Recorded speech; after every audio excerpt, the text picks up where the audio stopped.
अखाड़े के परंपरा में दशनाम संन्यास परंपरा के एक बहुत अनूठे सन्यासी हुए युक्तेश्वर गिरी। वे योगानंद के गुरु थे। बंगाल को उन्होंने अपना कर्म क्षेत्र बनाया था। योगानंद ने पश्चिम में फिर बहुत ख्याति पाई। गिरी अद्भुत आदमी थे। ऐसा हुआ एक दिन कि गिरी का एक शिष्य गांव में गया।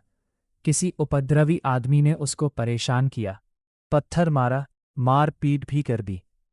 वह ये सोचकर कि मैं सन्यासी हूं, क्या उत्तर देना, चुपचाप वापस लौट आया। और फिर उसने सोचा कि जो होने वाला है वह हुआ होगा, मैं क्यों अकारण बीच में आऊं। तो वह अपने को संभाल लिया। सिर पर चोट आ गई थी, खून भी थोड़ा निकल आया था, खरोंच भी लग गई थी, लेकिन ये मानकर कि जो होना है होगा, जो होना था वह हो गया है, वह भूल ही गया। जब वह वापस लौटा आश्रम कहीं से भिक्षा मांगकर, तो वह भूल ही चुका था कि रास्ते में क्या हुआ। गिरी ने देखा कि उसके चेहरे पर चोट है, तो उन्होंने पूछा, ये चोट कहाँ लगी। तो वह एकदम से ख्याल ही नहीं आया उसे कि क्या हुआ। फिर उसे ख्याल आया। उसने कहा कि आपने अच्छी याद दिलाई, रास्ते में एक आदमी ने मुझे मारा। तो गिरी ने पूछा, लेकिन तू भूल गया इतनी जल्दी।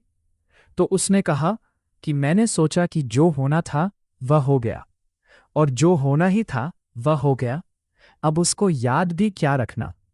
अतीत भी निश्चिंतता से भर जाता है, भविष्य भी। लेकिन एक और बड़ी बात इस घटना में है आगे। गिरी ने उसको कहा, लेकिन तूने अपने को रोका तो नहीं था। जब वह तुझे मार रहा था तूने क्या किया। तो उसने कहा कि एक क्षण तो मुझे ख्याल आया था कि एक मैं भी लगा दूं। फिर मैंने अपने को रोका कि जो हो रहा है होने दो। तो गिरी ने कहा कि फिर तूने ठीक नहीं किया।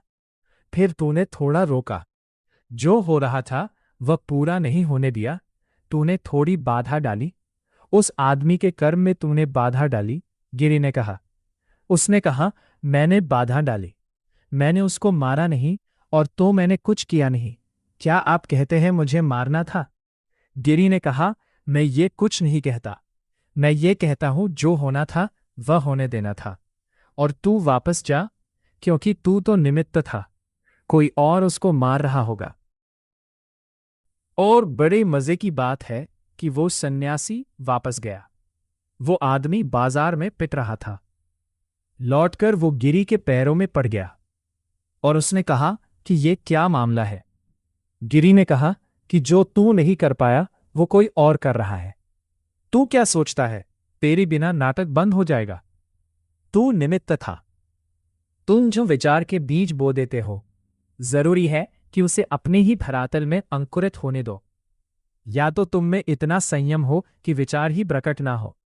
सोचने का मतलब हुआ आधा काम तो आपने कर ही लिया। फिर उसको छुपाकर दबाकर अच्छे बनने का आडंबर क्यों। तुम जो भी हो उसे प्रकट होने दो, जाहिर होने दो, सहजता से, सरलता से। बाधा मत डालो। नदी की बहाव में जब रुकावट की जाती है, बांध दिया जाता है, फिर जब वो टूटता है तो बाढ़ आ जाती है, प्रकोप बन जाता है। इसीलिए अपने विचार को फूलने फलने दो, नहीं तो दूसरे ने उस बीज को पकड़ लिया तो पता नहीं कितना फैल जाए, हो सकता है फैलता ही जाए। तुम चेष्टा करके कुछ मत करो। तुम निश्चेष्ट भाव से निमित्त मात्र हो जाओ, और जो होता है वो हो जाने दे।